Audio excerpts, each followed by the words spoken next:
So this was a pretty fun game to play.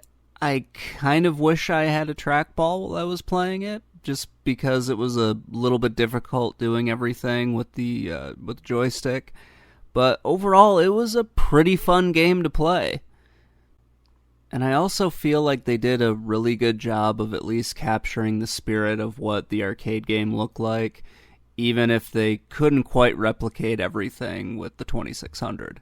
Centipede was released in 1981 and is a single screen shooter. It's kind of a cool one, actually, because you're fighting off a giant centipede that slowly comes down at you. And whenever you shoot it, at least in the arcades, segments of it turn into mushrooms. This is a game I really wish that I had been in the pitch meeting for, just so I could have, seen Donna Bailey, the nice lady who programmed this game, just go through and explain this to the Warner executives, like what she wanted to do. So on top of the centipede, you also have spiders, scorpions, and fleas that are trying to kill you. I want to know what this very nice woman was smoking when she came up with this, because it's just so bizarre. So this is the 2600 port. And remember how I told you you were fighting a centipede and you were going up against, spiders and scorpions and other weird, like, garden pests? Well, if you can tell me what the hell any of those things are, aside from the spiders, I can kind of see that thing bouncing around.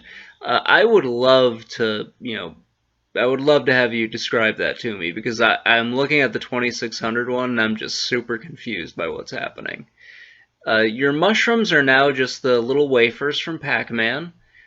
The centipede, okay, I can buy that, being a weird, like, space centipede thing that just is trying to destroy you. You're playing as the square from Adventure, and I think you've got some Space Invader sprites that you're fighting off as well, which are supposed to be the snakes the scorpions and the spiders. It's just kind of a weird way that they did this. I understand there are technical limitations, so that kind of happened. So I mentioned that the game actually needs like a trackball to play.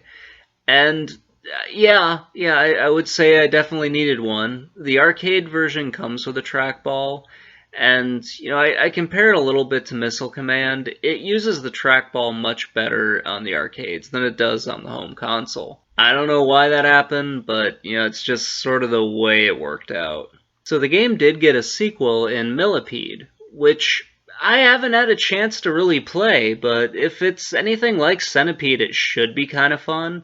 As much as I knocked the 2600 version for being just, like, technically inept and archaic, it is kind of a fun game to play. So I'm assuming Millipede's probably similar to that, and, it would be nice to kind of test that one out every once in a while. So that's going to wrap it up, guys. Centipede's kind of an interesting game. It's really better known for Donna Bailey, who was one of the first female programmers. So that's kind of why this game really matters. It's also another instance of Atari kind of dropping the ball and, really should have had something to follow this up with and made this into more of a franchise than what it really was. Anyway, thank you guys for watching and have a great day, everyone.